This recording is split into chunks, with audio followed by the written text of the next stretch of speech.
સુરત શહેરમાં duplicate branded ચીજ વસ્તુઓનું વેચાણ કરતા તત્વ સામે રાંદેર પોલીસે લાલ આંખ કરી છે. રાંદેર પોલીસની ટીમે બાતમીના આધારે અડાજણ બસ ડેપો સ્થિત હબ ટાઉન કોમ્પ્લેક્સમાં સર્ચ ઓપરેશન હાથ ધરીને મોટા પાયે ચાલતા નકલી બ્રાન્ડેડ વસ્તુઓના વેપલાને ઝડપી પાડ્યો છે. વેબસાઇટ અને ઇન્સ્ટાગ્રામ દ્વારા રાજ્યભરમાં નકલી માલ વેચવાનું કૌભાંડ ઝડપી પાડવામાં આવ્યું છે.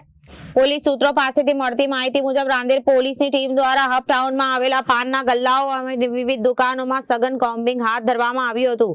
આ દરમિયાન કોમ્પ્લેક્સના 5મા માળે આવેલી દુકાન નંબર 503 અને 507માં શંકાસ્પદ જણાઈ હતી.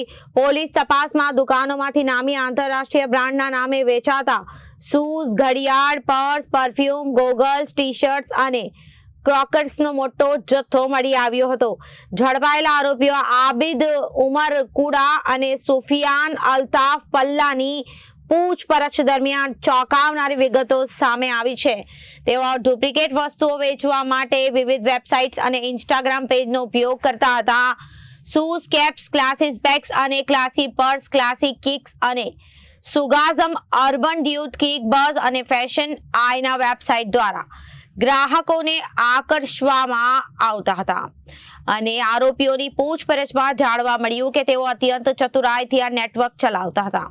તેઓ ડુપ્લિકેટ શૂઝ અને પરફ્યુમ એક સ્થળેથી મંગાવતા, જ્યારે તે બ્રાન્ડના ખાલી બોક્સ અને પેકેજિંગ મટીરિયલ અન્ય સ્થળેથી મેળવતા હતા. ત્યારબાદ નકલી ચીજ વસ્તુઓને બ્રાન્ડેડ બોક્સમાં પેક કરી ઓલ ઇન્ડિયા ડિલિવરીના નામે ગ્રાહકોને પધરાવી દેતા હતા. પોલીસે સ્થળ પરથી આશરે ₹1,20,300ની કિંમતનો મુદ્દામાલ કબજે કર્યો, જ્યારે આરોપીઓ પાસેથી વસ્તુઓના ખરીદ વેચાણના કોઈ જ અધિકૃત બિલો મળી આવ્યા ન હતા.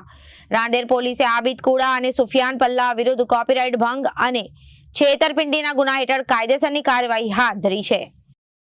તારીખ 27/12/2025 ના રોજ રાંદેર પોલીસ સ્ટેશનની ટીમ દ્વારા અડાજણ બસ ડેપોમાં આવેલ હબટાઉનમાં એક કોમ્બિંગની કામગીરી કરવામાં આવેલ, જેમાં હબટાઉનમાં આવેલ તમામ પાનના ગલ્લા તથા અન્ય દુકાનો ચેક કરવામાં આવેલ, જેમાં 5મા માળે આવેલ દુકાન નંબર 503 અને 507 જેમના માલિકનું નામ છે આબિદભાઈ ઉમરભાઈ કુડા અને સુફિયાનભાઈ અલ્તાફભાઈ પલ્લા ની દુકાનને ચેક કરતા બ્રાન્ડેડ કંપનીના અલગ અલગ બ્રાન્ડેડ કંપનીના શૂઝ, ઘડિયાળ, purse, perfume, goggles, T-shirts, Crocs મળી આવેલ અને એમને બિલો રજૂ કરવા જણાવતા બિલો રજૂ કરેલ નહીં અને વધુ વિગત પૂછતા એમને જણાવેલ કે અમે આ જે શૂઝ છે એને અમારી અલગ અલગ જે વેબસાઇટ્સ બનાવવામાં આવેલ છે, shoe escapes, classic bag, classy purse, classic kicks, સુગાઝમ, અર્બન ડ્યુટ, કિક બઝ અને ફેશન આઈના જેવી વેબસાઇટ અને ઇન્સ્ટાગ્રામ પેજ પર અમે આનું વેચાણ કરીએ છીએ.